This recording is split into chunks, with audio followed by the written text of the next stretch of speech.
ہمارے بزرگ قابل تھے، ان کے اندر ایسی صلاحیتیں تھیں کہ انہوں نے اس جنگ کو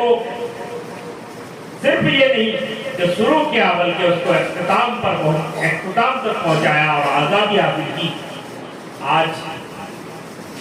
پھر ملک کو مسلمانوں کی ضرورت ہے،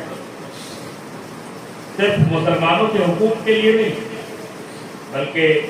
اس ملک کے ترقی کے لیے، اس ملک کے فلاح کے لیے، ہندوستان کے نام کو پوری دنیا میں روشن کرنے کے لیے ایسے مخلص لوگوں کی ضرورت ہے جن کے دل میں کسی طرح کا بھید بھاؤ نہ ہو، جن کا دل پرخلوص ہو، جو واقعتاً ہندوستان کی ترقی چاہتے ہو،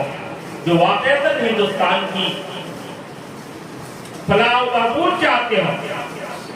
ایسے لوگوں کی کمی ہے اور اس کمی کو پورا کرنا یہ آپ کی ذمہ داری ہے۔ ہمارے بزرگوں نے جس طرح اس آزادی کو حاصل کیا ہے، اسی طرح ان کے حقیقی وارث ہونے کے ناطے ہماری ذمہ داری بنتی ہے، آپ طلبہ کی ذمہ داری بنتی ہے کہ آپ خود کو قابل بنائیں، خود کو اعلیٰ صلاحیتوں سے لیس کریں، آپ اس دین، اپنے دین کو بھی سمجھیں اور اس دنیا کو بھی سمجھیں، دنیاوی علوم کو سمجھیں اور پوری سمجھ بوجھ کے ساتھ،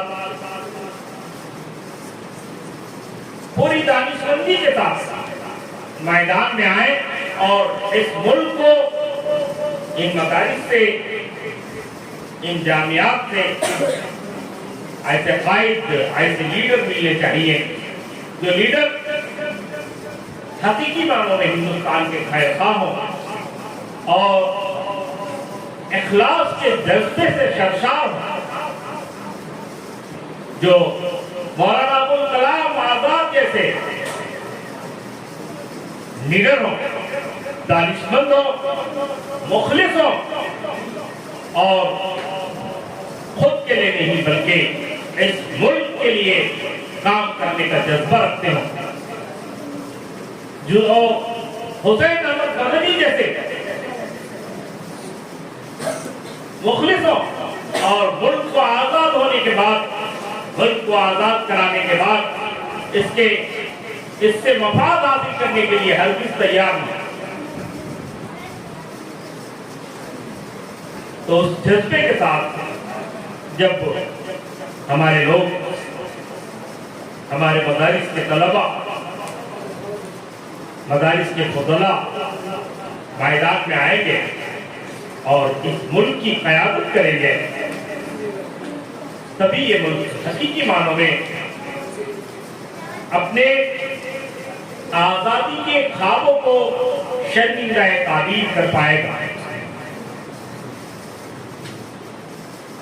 ملت اسلامیہ اس ملک میں فی وقت بڑے نازک مراحل سے گزر رہی ہے، اور جب کوئی قوم نازک مراحل سے گزرتی ہے تو اس قوم کے بزرگوں کو، اس قوم کے ذمہ داروں کی یہ ذمہ داری بنتی ہے کہ وہ اپنی نسلوں کی تربیت بڑے کٹھن حالات میں بہت اچھی طریقے سے کرے، اس طرح سے کرے کہ مشکل سے مشکل ترین حالات ان کو پریشان نہ کر سکے، وہ دوسروں سے زیادہ